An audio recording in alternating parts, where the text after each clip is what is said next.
He sees the world differently than anybody else. He sees it slightly askew. He's weird looking. There's no question. I wouldn't bring him over to my house. He'd scare the shit out of my kids. But I have gratitude to him for what he did for me. Why do you want to be a film director? My answer to why I wanted to be a film director, I had no choice. I fell in love. Fell in love with movies, with cinema. Hello, fellow children of horror. I'm sure you know why I've gathered you all here today. We're here to talk about one of the greatest of all time, Mr. John Carpenter. I'm gonna be doing a light deep dive of his career as far as every single movie he's ever directed. Not gonna do a full-on deep dive of every single one of these movies because then we would be here for like 5 hours and nobody wants that. And then I will be ranking every movie he's directed, so I'll be sharing more of my opinions on the entertainment value and such during that portion of the video. But this video was inspired by the fact that I went to the 40th anniversary showing of John Carpenter's The Thing in theaters, and I was like, what am I doing? At that point, I'd realized I'd only seen 6 of the 24 films that he's directed throughout his career, so I decided it was about damn time I did my homework, and I'm here to share what I learned with you guys. He's written several more, and he also has a rich career in score making, but we're just here to talk about the movies he's directed. So let's kick it off with some information about his life, and then I'll get into his career breakdown. He was born in New York in 1948, but as a child moved to Bowling Green, South Kentucky. He said he felt like his family stuck out there in the final belt of Jim Crow because they were, quote, a bunch of Yankees. His father was also a professional violin player and was a professor of music, so Carpenter always grew up around it. But at the age of 8 years old, his father also gave him his very first camera and he started to make his own little movies. Some movies that he noted that scared him as a child were The Fly from 1958 and The Thing from Another World from 1951. He also knew that he wanted to make movies from very early on, and so he somehow got into the best film school in the country, USC. He describes the protests of the Vietnam War as the backdrop of his college experience. But they also had insane professors and speakers at USC during this time, which includes but is not limited to Alfred Hitchcock, Orson Welles, and Howard Hawks, all of which were big inspirations for Carpenter, particularly Hawks. Hawks would often trap his characters in a scenario and then have them fight off the other, whether that be cowboys fighting Native Americans or The Thing. I think that simplicity has definitely lent itself to some of Carpenter's work. And despite being told that 99% of he and his classmates would fail, Carpenter beat all the odds. His first film was a short that he made while he was still in school called Captain Voyeur, released in 1969. It just documents a guy in costume stalking his sexually inclined neighbors, and you can totally get a Halloween vibe from some of these shots, even though this came out 9 years prior. His first feature was called Darkstar, and that was released in 1974. It was a space comedy sci-fi whose most notable scene is probably the alien ball that attacks a crew member. They were developing this as students at USC, but then they ended up giving it a commercial release. This movie featured the writing of Dan O'Bannon, who went on to write a little movie called Alien, and George Lucas noticed him because of the effects in this movie, so he went on to do the visual effects of the first Star Wars movie. But what did Carpenter do next? His first official feature, released when he got out of school, was Assault on Precinct 13, which was released in 1976. When the LAPD kills several members of the South Central gang Street Thunder, the remaining members avenge themselves by way of a bloody war waged against cops and citizens alike. A few of those citizens and prisoners get trapped in an abandoned precinct fighting for their lives. This was the first movie that he had full creative control over. He wrote, directed, produced, and scored this film, and it's interesting to hear why he started to score his own films. I compose because I'm cheap and I'm fast, and we just didn't have any money for a composer. And I know enough about being a poor postgraduate filmmaker to say, yeah, that tracks. This was also the first film that he used a Panavision camera for, and what he ultimately kind of became known for. He loves making movies very wide, so that Panavision ratio was very appealing for him. This was released to cable and didn't become very popular over here, but had a lot of success over in the UK. He also met Deborah Hill on that set, who became his partner, both business and romantic, for several years. After Precinct 13, he went on to direct a little made-for-TV movie called Someone's Watching Me. This is a Hitchcockian thriller about a woman being stalked in her apartment. It wasn't released until 1978, but he was hired by Warner Brothers to write the movie in 1976. This is also the project where he would meet his future wife, Adrienne Barbeau. For his next project, he made another equipment upgrade to the Panaglide. It's a type of camera stabilizer mount that doesn't require a dolly, so you essentially wear the camera. And what project might that have been? Yes, Halloween was his 5th official movie and only his 4th feature film. I've researched this movie extensively in the past, but surprisingly still have some fresh fun facts for you. Some people believe that the working title was never The Babysitter Murders because on The Movies That Made Us, one of the original producers was like, yeah, no, that was never the name of this movie. Well... Can you do a little $250,000 horror movies called The Babysitter Murders. There you have it, folks. Confirmed. He also confirmed something that a lot of people guess at or just get plain wrong. Antagonist, Michael Myers with a mask, was designed not to be a human character or a supernatural character, but a blend. The other day, I had someone try to tell me that Michael was not a boogeyman, but just a regular guy, and I was like, no. So there you have it from the very lips of Carpenter, the creator. He also explains in that interview that he had no idea at the time what Halloween was going to accomplish. No one on set did, and in fact, when he would look at the dailies, he was less than impressed. Watching the dailies, I kept saying, rubber knife. Look at the rubber knife. We didn't know. Nobody knew. Nobody knew anything. We were just a bunch of kids making a movie. And, you know, John and Deborah, these hippies, these kind of young, rock and roll kind of people. So it wasn't like, it was like great filmmakers. It was just they were these kind of weird people. But despite not knowing the success coming his way, it's a good thing that he put his name on the movie regardless. It's the first movie in his filmography with the John Carpenter stamp. John Carpenter's Halloween. This wasn't typically done, but he felt that it was really important that audiences know that there was a creator behind his movies. Especially because he wrote, produced, scored, and directed so much of his work. They are through and through John Carpenter movies, and it's kind of only fitting that Halloween was the first one with that stamp. In an odd turn of events, his next project was Elvis, which was released in 1979. This was a nearly 3-hour-long biopic, which was a made-for-TV movie, so not too much to report on here, except for the fact that this is his first movie that he made with Kurt Russell. They would go on to make 4 more movies together after this. After Elvis, of course, was The Fog in 1980. This is a paranormal tale of ghostly sailors. This one came about at kind of an awkward time because Deborah Hill was still a co-writer and a producer on this movie, but John Carpenter got married to Adrienne Barbeau just a couple months before they started filming it. It was very difficult because John and I had been a relationship, a couple, prior to that. And so while they were on their honeymoon, I was writing Stevie Wayne, which I think is probably the best character Adrienne's ever played. So maybe a bit of a weird work environment. But something cool about the inspiration for this movie is that the idea was born when Carpenter and Deborah Hill were in the UK. They were there after the success of Assault on Precinct 13. And one day, while looking out over a foggy field, it struck them. They were like, what would be in that fog? Ghosts. The Fog was a fairly big hit, and his next movie an even bigger one, which is of course Escape from New York in 1981. Snake Plissken must venture into the federal prison that is Manhattan Island to retrieve the president who has crash-landed there. This was inspired by the book The Planet of No Return. I guess this book is about a very dangerous planet where humanity has to send a group of very special people to complete a mission. The character of Plissken was inspired by all the Western movies that John Carpenter had aspired to make. I got in this business to make Westerns, and by the time I got in, they weren't making them anymore, unless they were Clint Eastwood. I'm kind of sad we'll never get to see a John Carpenter cowboy movie, but we do have Escape from New York, and another one we'll talk about a little bit later. Next is a fascinating movie that initially had a horrible reception and then went on to be hailed as one of the best horror movies of all time. John Carpenter's The Thing from 1981. His first major studio film is about a group of Arctic researchers who experience inhumane levels of paranoia when an alien finds itself among them. You'll find that in the court of public opinion, this is generally seen as his best movie. I thought this was my best movie.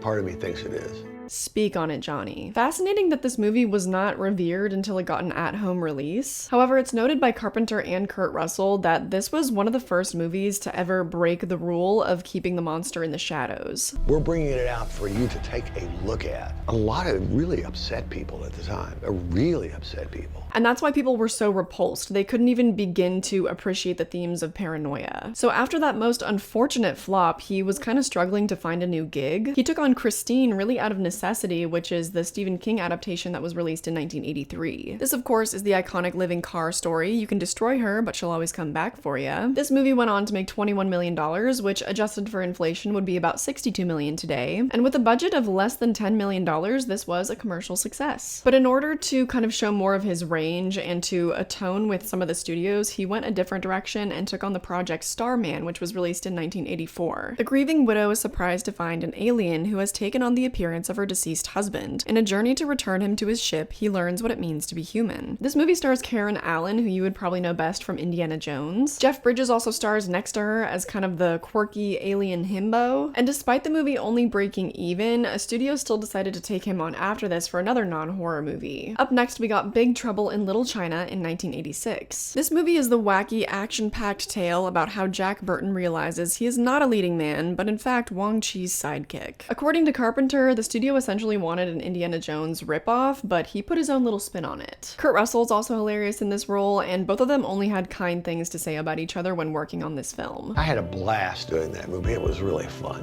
It looks like you and Kurt were just having a great time. A great time. His next project, though, was much more serious in tone. That would be Prince of Darkness, released in 1987. This follows a group of students who, under the direction of a priest, began unknowingly studying the essence of Satan and ultimately release it. This is the only film of Carpenter's to feature a cameo from music legend Alice Cooper, as well as being the last of his films to feature Donald Pleasance. This was also the first film he made since Escape from New York independently, so he finally had full creative control after about 6 years. This was partially because Big Trouble in Little China had been a box office failure, but also because Carpenter says that he was beginning to get tired of the studios. But finally, for his last film of the 80s, that would be They Live in 1988. Starring wrestler Roddy Piper and Keith David, this movie follows a man who discovers the world around him is full of subliminal messaging left there by an invasive alien race. They Live was essentially Carpenter's protest to Reagan-era economics. They Live was a primal scream against Reaganomics. Just this worship of greed and money. Yeah, the themes of this movie are unfortunately more applicable today than they've ever been. But fun fact, Roddy Piper brought Carpenter several lines of dialogue that he was planning to use for wrestling interviews, and one of them that made the movie ended up being an all-time classic. I have come here to chew bubblegum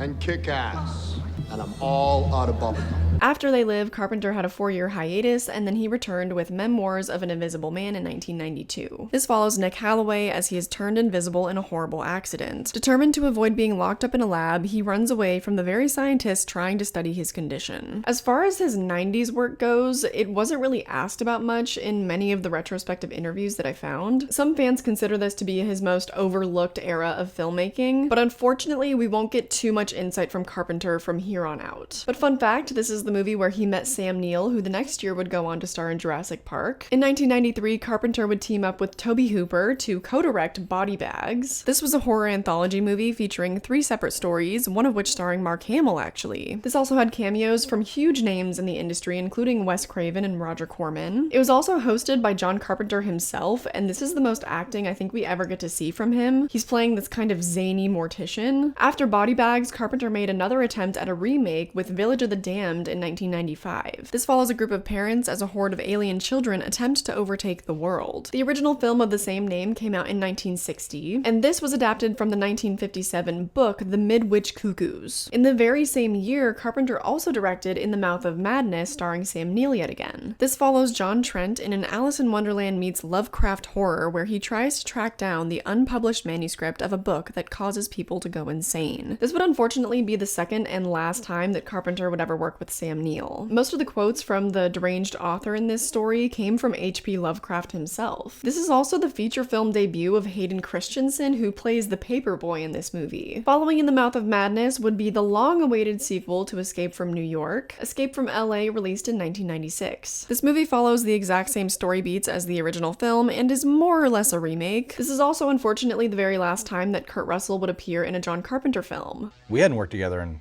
a long time. I don't know, 7 years maybe. He said action. I came down the hill, whatever it was. I came down the hill, did the look at the sign or something, walked on, cut, and it was like we had finished Escape from New York on Friday and started Escape from LA on Monday. It was like we had the weekend off. This project was also unfortunately a massive box office failure, costing them $50 million to make and only pulling in about $25 million. His last project of the 90s did marginally better. Vampires, released in 1998, was able to at least break even. This follows a team of vampire hunters as they try to track down a master vampire who roams the deserts of New Mexico. This movie marks a definite tonal shift from the more fun nature of his escape movies. In another odd departure from horror, Carpenter took on the project Ghosts of Mars, released released in 2001. This takes place in a dystopian future in which Mars is the new colony for humans fleeing an over-inhabited Earth. Unfortunately, they end up uncovering a long-dormant Martian race who are not too pleased with their new neighbors. Ghosts of Mars has a striking number of stars who were coming up around this time in the early 2000s. Jason Statham, Pam Grier, Clea Duvall, and even Ice Cube was there. However, this is a movie that John Carpenter claims to have very little creative involvement in. He's even quoted saying that sometimes he would show up to set, say hi to everybody, and then just go home. After another couple years hiatus, he then teamed up with the television show Masters of Horror. It was for this show that he directed 2 episodes, Cigarette Burns in 2005 and Pro-Life in 2006. In Cigarette Burns, a man attempts to track down a film that drives people to madness, and Pro-Life is a thematically confused tale in which a young woman desperately wants to get an abortion, to which her father strongly objects. These 2 episodes also featured some of the very early score work that was done by Cody Carpenter. Cigarette Burns also stars Norman Reedus of The Walking Dead, and Ron Perlman is one of the leads in Pro-Life. Now, the very last feature film ever directed by John Carpenter is kind of a doozy. The Ward was released in 2010, starring the likes of Jared Harris, Danielle Panabaker, and Amber Heard. Kristen is committed to a psychiatric unit where it seems an angry spirit of a former patient is haunting the girls who are being treated there. In an interesting turn of events, in the audio commentary of this movie, Jared Harris asks Carpenter why he didn't score the movie, to which he responds that he was simply too old. That actually tracks with a semi-recent interview that he did for the new Halloween trilogy. This is apparently how Carpenter got back involved with the Halloween franchise. Jason Blum came to me and said, this movie's going to be made. Would like you, John, to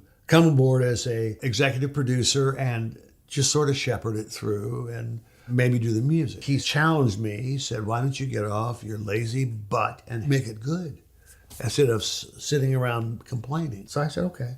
So it was about like that. Big thank you to Jason Blum, I guess. Now, not only are we being treated to John Carpenter albums, but he is scoring movies yet again. And that just about gets us caught up. I know that that was like a lightning round, SparkNotes Quizlet version of his career, but we had a lot of ground to cover, and I'm excited to get to our ranking. 24 films to rank today, and I would say that my ranking is more based off of my enjoyment than my critical analysis. But after you study film for so long, it's kind of impossible not to let your critical viewpoint kind of influence your enjoyment. So bear that in mind while we kick off what I consider to be the bottom of the barrel, my least favorite John Carpenter film. At number 24 would be Captain Voyeurs. I think this is fair. It was his very first project. There was a lot that he didn't know. It's also just a real weird vibe. It's kind of a peeping Tom story that is oddly sexual. But again, I have to stress how strange it is that you can absolutely see the beginnings of Halloween from this footage. Not much to say there. Let's move on to number 23, which would be Ghosts of Mars. This was so bad. I couldn't believe my eyes. This cast is absolutely bonkers. So many A and B listers who were just getting their start in acting. And for whatever reason, you're gonna see this as a trend, so I'm just gonna get in front of it. I think that Carpenter is at his best when the concept is simple. When it comes to giant set pieces, this isn't necessarily his fault because this is more on production design, but the set pieces in this movie, and in my opinion, Escape from New York, maybe a couple of others, look really bad. With this movie in particular, I feel like I'm watching a stage play. It's so weird. I think that somewhere this movie might for sure have its audience, but it's not me. If you like super niche, weird, low quality sci-fi, kind of like The Fifth Element with Bruce Willis, you might like this movie. Another one that comes to mind would be Lost in Space, starring Matt LeBlanc and Gretchen Wieners from Mean Girls. But anyway, moving on, my number 22 would be Pro-Life, the episode from Masters of Horror. Ron Perlman is not even a reason to watch this. It's so weird to see these amazing, talented people in the industry who are working on what's essentially, it feels like a soap opera. But let me just show you a string of the most chaotic things I've ever seen on TV. Oh God! Angelique! No! You help me! Angelique! Help me!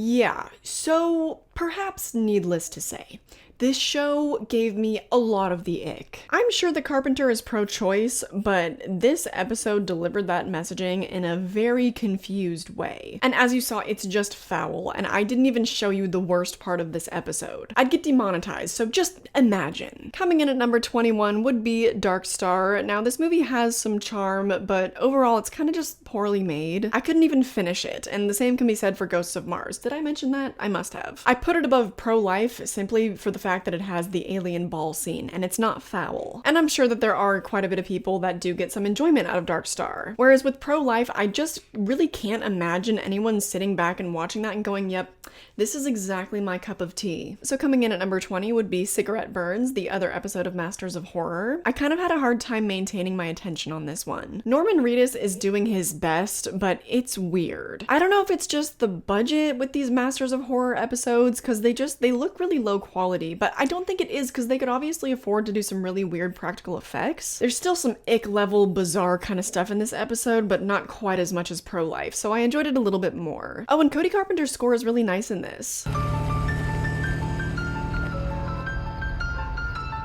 That was definitely a highlight. Coming in at number 19 would be Escape from LA. I'm sorry, I didn't get anything out of this movie. It just felt like a remake of Escape from New York to me, and everyone in anticipation of this video has been saying that they're excited for me to talk about this scene. The one where Kurt Russell is surfing through the streets of LA. Oh, and the part where he jets past a CGI shark. Yeah, lots of little gems in this film of terrible 90s effects. I don't really know what you guys want me to say. I have had several people tell me that they loved this movie as a child, and that makes a lot of sense. If I was like 8, I probably would have really liked this movie. It's just a silly, goofy time. I don't have any benefits of the nostalgia though. I watched this for the first time at 23, so it's not really my jam. Coming in at number 18 would be Vampires. I did not like this movie at all. I think that it is more competent than Escape from LA. It's a much more unique premise, but somebody commented on my Letterboxd review and they made a really interesting point. Oh my good lord, there was a whole debate.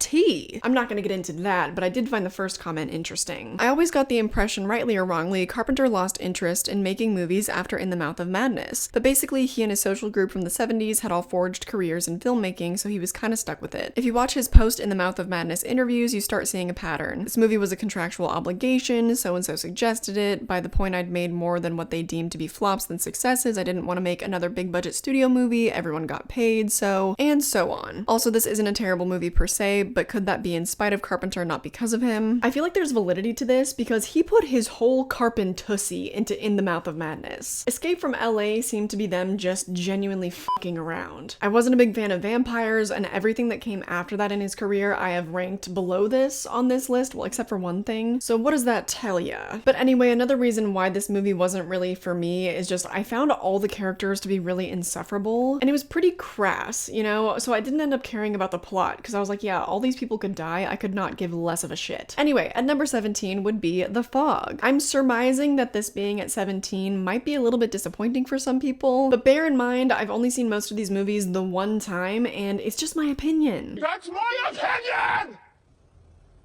The Fog is at 17 because it's just a pretty weak movie in my opinion. I watched it with my dad for the first time a little while back and he actually agrees with me. It just didn't really give this dynamite cast much of anything to do. Adrienne Barbeau, Jamie Lee Curtis, Tom Atkins, etc. It's like they didn't really do much. I find that I have a problem with a lot of Carpenter movies in which the concept that's presented is really cool, but then they don't really deliver that much with it. Because he just sure loves his dialogue. I think The Fog definitely suffers from that. There are a few exceptions though, like I think with Vampires and Big Trouble in Little China, but you'll hear this gripe again, unfortunately. At number 16, another surprise would be The Ward. I don't know what to tell you folks, and I know that there's gonna be pushback, me putting this one above The Fog. It is what it is. I actually found this to be pretty compelling story-wise. Style-wise though, it's completely flat. That's why it still falls down this far, so I know that it'll lose a lot of people's interest. I personally enjoy the twists in the story. Some people will definitely find it stupid, but I think that the metaphorical representation of the mental illness that they chose to depict was highly interesting. I'd never seen anything like that before. And there were a few things I genuinely did not see coming. Though again, I'm gonna go back to the validity of that Letterboxd comment because this does not feel like a Carpenter film at all. There are some practical effects where I'm thinking, oh, okay, I mean, he was definitely there, but it's not a Carpenter movie. Even the Masters of Horror episodes have way more of that kind of dramatic practical effect Carpentussy touch. At number 15 would be Escape from New York. Maybe your expectation was that I would have this movie higher up on my list? No, not maybe. I mean, I know I'm continuing to disappoint people here. I don't get it. John Carpenter brought together all of his favorite actors, you know, Donald Pleasance, Kurt Russell, Adrienne Barbeau, and more, to what I thought was going to be an anti-hero action epic. It's so far from that. Again, I have the complaint that there's this amazing, super high concept, and yet we spend most of our time just listening to dialogue between the characters. I love the setup. The first act of the movie is great. I think Kurt Russell playing Snake Plissken is such a fun character, and then it just never picks up enough for me. I know that in a way it's meant to be adjacent to a Western because that's what Carpenter always dreamed of making, but having a few really quotable moments and Kurt Russell having a good performance just unfortunately was not enough to hold this together for me. At number 14 would be Elvis. I'm surprising myself even putting this one all the way up here, but I thought that it was a decently good biopic, especially for the time that it came out in 1979. It's just so long and the quality isn't great because it is a made-for-TV movie. Kurt Russell does a pretty good job as Elvis. I love his dancing, but to be fair, now that I've seen Austin Butler put his whole apostasy into the Elvis that was just released, in hindsight, I'm like, was Kurt Russell that great? But it was. While I was watching the 79 version, I was impressed with his performance. But again, this movie is way too long while still remaining very surface level. It doesn't even begin to touch the fact that he stole music from Black people and was a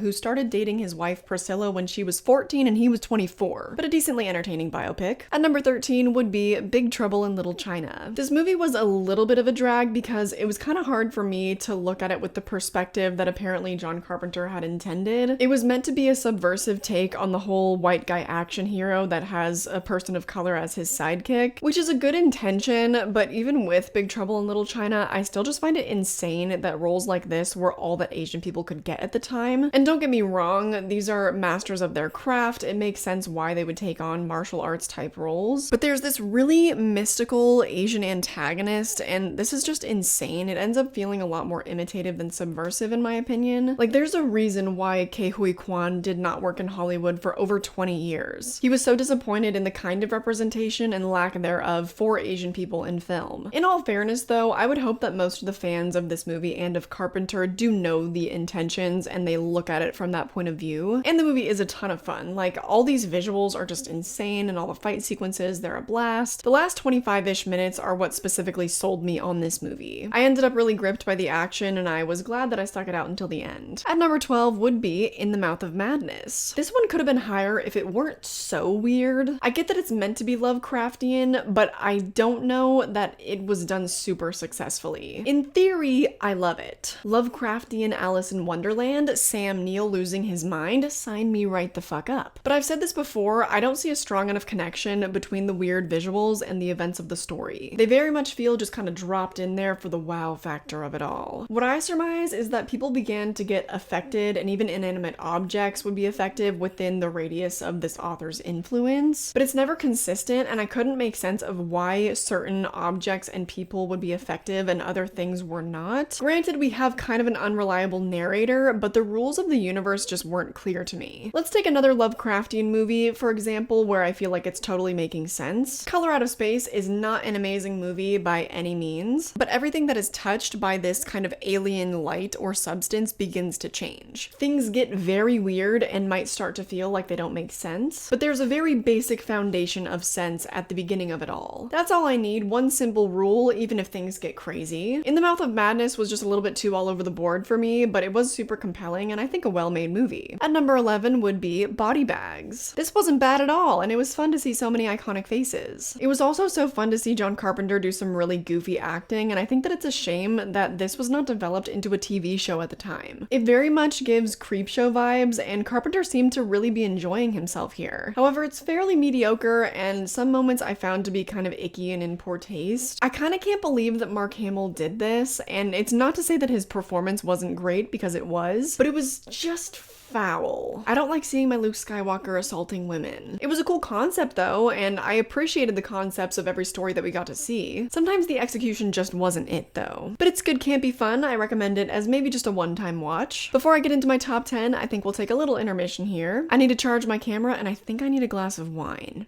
Alright, and we're back. I also actually opted for tea in my little Pennywise mug. I can't go losing my voice just yet. So my top 10 John Carpenter films, coming in at number 10 would be Memoirs of an Invisible Man. This movie is actually highly entertaining, but it doesn't make much sense. They play up the invisibility gimmick a lot, but I enjoy it. Seeing a floating cigarette and then smoke filling invisible lungs is fun. And then seeing a floating pair of clothes is also funny because sometimes he can wear clothes and they'll turn invisible with him. They're real loosey-goosey with the rules. Like, he can't eat because the food would show up in his stomach, but he can wear a button-down shirt, so there's that, and then his motives also make no sense to me. Instead of taking advantage of being invisible and going a really cathartic route with having him steal a bunch of money or pull a bunch of fun pranks or something, they go another route. There are funny gags, don't get me wrong, but his motives that make the least sense to me unfortunately become the center of the primary conflict of this movie. The scientists from the company that accidentally turned him invisible keep trying to wrangle him up so they can do testing on him and stuff. And so they say they want to potentially fix him, and he's just like, no. I don't get it. He refuses to go with all the scientists that he knows did this to him, and yet he'll go off on his own to track down one of the scientists to single him out. And then when that scientist/doctor is like, okay, yeah, let's take you in for testing, he says no, and then continues to run away. It makes no sense. None at all. This made it up so high on my list because it's just really entertaining. It's a dumb fun time. At number 9 would be Prince of Darkness. This movie was mostly a fun surprise. There are still some parts that are weird and surprisingly stale considering how bonkers this concept is, but there are a lot of points where all these possessed people are just standing around. In fact, there's a lot of just standing around in general in this movie and just observing. And there was kind of a disconnect because it felt like they didn't know how to convey the stakes that they were presenting. At no point did I feel like Satan was gonna take over the world. It was incredibly contained, and for most of the time, you're only concerned about the well-being of the characters in this church. Also, Alice Cooper shows up and then disappears altogether. Wish they would have done a little bit more there. Also, one of the main horror elements of this movie is bugs, which is just not really my thing. That's just a taste preference, but another reason why this didn't make it up as high on my list. At number 8 would be Christine. Not too much to say about this one, just that the more that I think about it, the more that I like it. When I initially watched it, I was thinking, yeah, this is probably just gonna be a one-time watch for me. But in retrospect, I'm thinking, yeah, I want to see those car transformations again. And yeah, that was a decent commentary on the human ego. The male ego, specifically. Plus, there's a fun explosion. A lot of people think this movie is underrated. I would not say so. In fact, on the live stream that I did where we all talked about his filmography, quite a few of my subs listed this movie in their top 3 Carpenter films. And hey, it made my top 10 at number 8, so coming in at number 7 would be Assault on Precinct 13. Now, these top 7 movies are all ones that I genuinely really liked. I liked Christine, but also at the time I thought that it would just be a one-timer. But here with Precinct 13, I think we have a movie that is genuinely underrated, although it's gaining a lot more love as more people discover it. It's honestly hard to believe that this was a precursor to Halloween. I think it's certainly one of his most overlooked films. It's also not a horror, it's more of a thriller, but it's just so simple. As I mentioned, I think that his movies work best when they're really simple, which is kind of ironic because as his career went on, he just kept making more and more outlandish things. This one also has a remake that now I want to watch because the cast is just dynamite. It's got Ethan Hawke, Lawrence Fishburne, a couple others I can't remember, but that remake totally flew under my radar. Maybe it's crap, I don't know, but it's also from 2005. Anyway, the original is free to watch on Tubi if you're in the States, so I recommend it. At number 6, we have Starman, and this was weird, but it was cute. I liked the message that they were trying to impress. I think that for a certain crowd, it'll definitely hit close to home. It's pretty much just the adult version of E.T., but it's less centered on friendship and more on love and grief. The comedy in the movie is tacky at times, but mostly endearing. Karen Allen was also not appreciated in her time. I don't know why they didn't put her in everything after Indiana Jones. There are some things with this movie that I'm not a fan of though, like at one point he impregnates her without her consent and it's framed as this wonderful, beautiful gift, which which to her character it is, but as a general rule, that's gross. All they had to do to make it not gross is like before they sleep together, give them a conversation where he's like, do you want this child? And she could be like, hell yeah. As it is, it's just like they're about to say goodbye or something and he's like, I put a baby inside you. Ooh, that's...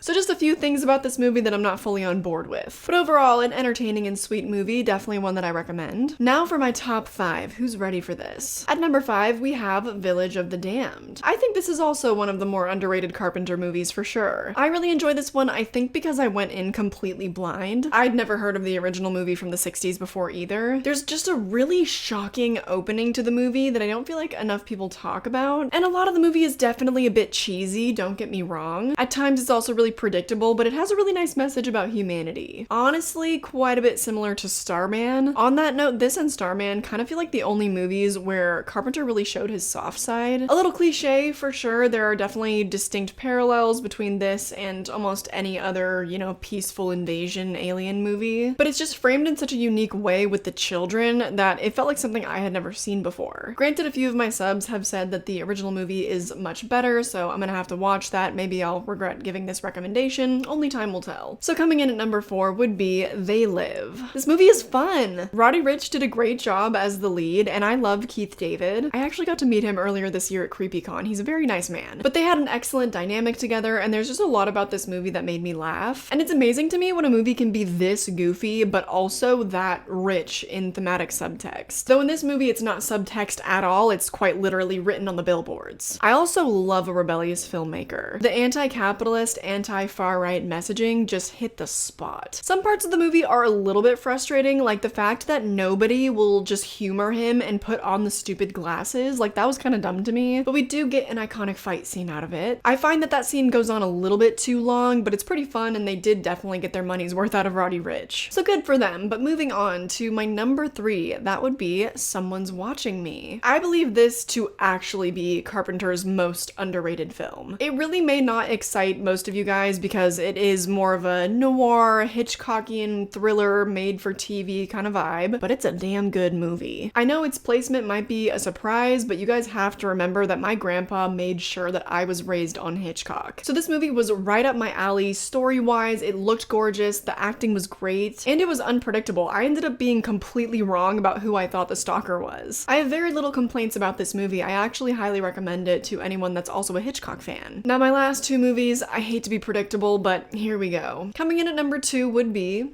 Halloween. Maybe a surprise that it comes in at number 2, but you already know my number 1, so you probably get it. I watch it multiple times a year usually, but the last time that I saw it was September of last year because last year I couldn't even wait until October. I was too excited. But this will be the first year since the first time I saw that movie that I've only watched it once the entire year. Of course, I'm gonna rewatch it this fall in anticipation of Halloween Ends and a whole bunch of other Halloween content that I have planned. I'm also gonna show it to my dad for the very first time. He is turning 63 soon and has never seen John Carpenter's Halloween. So we're gonna do a live stream the day after and we'll go through his whole first reaction. After Halloween Ends comes out, I'm also gonna re-rank the whole franchise. But anyway, I don't have anything to say about Halloween that I and countless other people have not already said. I've also already made so much content on this movie. I did a review years ago. I reviewed the entire franchise actually. I did a comparison of it to Rob Zombie's Halloween and also one to Halloween 2018. So I say we move on, okay? My number 1 would be John Carpenter's The Thing. The obvious number 1 choice, right? This was an interesting little experiment to see if any of his more underrated stuff was better than Halloween or The Thing, and in a rather dull turn of events, no, they were not. There's not too much to be said about The Thing that has not been said either. I even already did an original versus remake comparison on The Thing from Another World to John Carpenter's The Thing. So I've already done a pretty extensive deep dive into this movie and I've shared almost all my juicy thoughts. That's gonna do it for today's big fat video on the life, the career, and my recommendations of John Carpenter. I would love to know your ranking down below or even just your top 5 Carpenter films. The next director I'll be covering in this series is Wes Craven, so I hope you're pumped for that. A huge thank you to my patrons for funding this channel as always. I poured weeks of my life into this video and that would not have been possible without them funding me. If you'd like to help support me and receive a few bonus videos every month, then my Patreon will be listed down below, as well as a link to my distribution fund for my short film Somnum and all my other social media. But I hope that you enjoyed this video and I hope I catch you in the next one. Bye!